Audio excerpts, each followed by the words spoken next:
Throughout Nevada, in every town and city, you'll find a post office. You may not think of these buildings as giving clues into our state's past, yet often they do. This is Gwen Clancy for the Nevada Department of Cultural Affairs. Today on Exploring Nevada, we'll take a closer look at the rich history contained within these walls.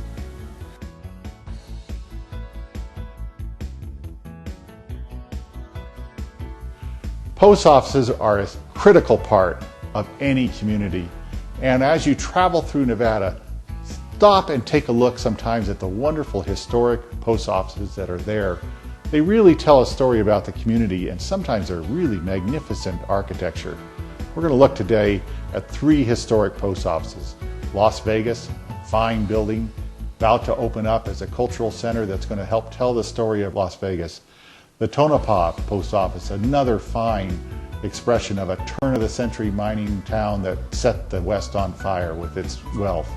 And then finally, Reno's Art Deco post office, dating to a time when Reno was known for its divorces and its wild gambling, but an exquisite building well worth looking at. These kind of artifacts, this one that I have behind me, this one from Virginia City, are scattered all over the state. Stop and take a look at these little gems within wonderful buildings that tell the story of Nevada.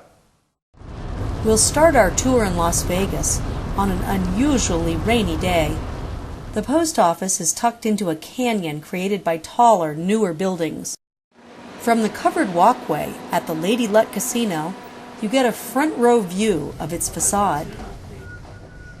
Down at street level, we meet up with longtime resident and businessman Bob Stoldal, who champions historic preservation throughout the state. Yeah, the terracotta facing on that, and the limestone foundation. Today on Exploring Nevada, we're in the original downtown of Las Vegas, down here on Stewart Street. Our resident expert today is Bob Stoldal, who will be talking about this post office. And so here we are, standing in front of a really handsome building. Well, this building was built in 1933. It took the citizens of Las Vegas the better part of 2 decades of petitioning the federal government to build a building in Las Vegas. This is the first federal building in Las Vegas. And when the city was first started, about 3 blocks from here, May 15th, 1905, almost from that day, they said, we need a federal building in Las Vegas, and it took that long to get this structure. What they wound up with is a building, again, that was started in 1931. 2 years later, November of 1933, it opened. The building itself is built, quite frankly, to show stability, respectability. It's a utilitarian building of the federal architectural style of the 20s and 30s, which was kind of a bit of a mishmash of different styles. You see the neoclassical look. You can see touches of Greek, Southern Europe in here with the columns. Basically, it's a large rectangular brick building with some attractive exterior elements to it. It's a real treasure for Las Vegas to have this building down here. Well, a treasure for a couple reasons. It's for 2 reasons. One, it's the architecture. The second is the history that is here. Back in 1950, you had Senator Kefauver in a national campaign. He held congressional hearings in this building to deal with the underground, the underworld, the organized crime. They were held here. So a lot of history right here in this A lot of history, and it also reflects what I think is the beginning of Las Vegas of today. 1931, the town was taking off. You had thousands of people that are literally lining the streets looking for jobs. Some worked here.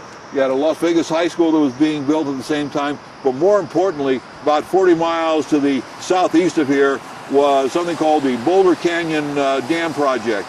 And that brought thousands of people to the town. And from that day, the town has never been the same.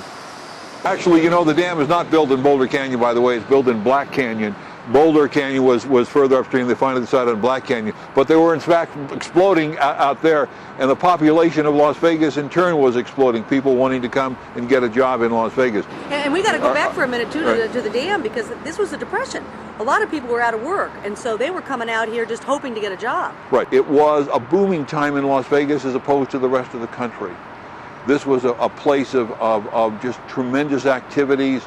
The depression that faced the rest of the country did not face Las Vegas. Land prices were going out of there. There were speculators and those people that bought land in those days, if they held on to it, they truly did make a fortune. You also had gambling. 1931, March the 3rd is when the governor said we can legalize gambling in Nevada. And the clubs, there were 6 licenses that originally issued. You also had divorces, the 6-week divorces that were allowed in 1931. So truly, the beginning, the second phase of the beginning of Las Vegas, 1931, you had construction. This town was alive with construction starting in the 1930s. And so if we were here back in 31, if we were standing here where we are today, you'd have all these construction workers from Boulder Dam, Hoover Dam later, right, who actually came in to get their mail right here. You had, until they had a post office in Boulder City, and Boulder City itself was being built in 1931. People would tell their families, I'm going to Las Vegas to get a job, write me care gender delivery at the post office, and this is where they would line up to get their mail, send their penny postcards back home to their family saying, I have a job, I don't have a job, or I've got one, I'll call for you. This was truly the communication center of Las Vegas. And so the state now is putting some money into making some improvements here. Right, the state has been very active. Specifically, Ron James has almost taken this building under his wing to make sure that it does get the resources. One of the things that we are asking the state for, you see these half circles, there's 1, 2, 3, 4, 5, 6, 7 half circles, and then these aluminum doors and windows. These were put in the 1960s. We want to take them out and put the original, the fan windows that were back there in those half circles. You'll see that on both the east and the west side, the original windows are still there. We want to be able to bring that back. Other than that, with the other one exception, you see on the top there, it says Federal Building, United States Post Office. When this opened in 1933, it was simply the United States Post Office. They took that down a couple of years later and added Federal Building. That and these half circles.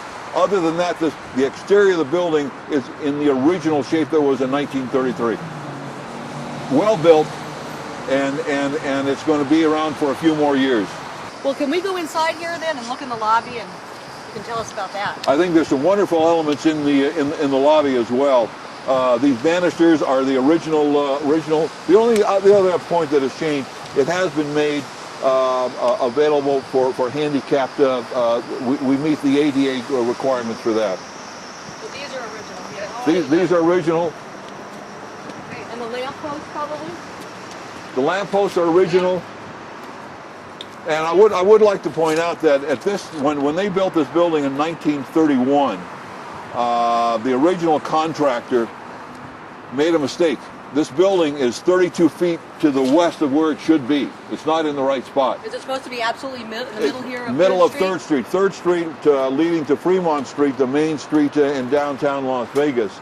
And in essence, you can kind of see it right here. It's off. Yeah, it's off. But they had already dug the foundation, and they had already started putting and building the foundation, and so the government inspector said, go ahead and build it here. The contractor, the architect, was later fired. They brought a new person in, and the building was put up in 2 years. They say it opened in the winter of 1933. Okay, so here we are on the inside of the building, and I must say it's much quieter. We don't have all those buses going by, and it's not windy, and it's not raining. Right. So it's actually pretty nice in here. And this is the old, these are the old elements here. What you have are some of the things that we are not going to change. I'll show you a couple of things we do want to change. But you have the original marble that is here, the original doors that are here. This building has been well maintained by the federal government and will continue to be well maintained by the city of Las Vegas. And we will take the ceilings out. The drop ceilings will come out and will reveal about another 10 feet. We want to take these out. The ceilings gave it a little less less sense of claustrophobic in this building, but also you let the sunlight in. When we're talking about on the outside, those sort of half moons, it will let the light in. So we'll take that out. You saw the double entryway there. This was also cool when you came in here. It's very, very thick. The buildings in Las Vegas in the early days, the walls are 8, 10, 12, 14, 16, 18, 20 inches thick, and it maintained a cool structure inside.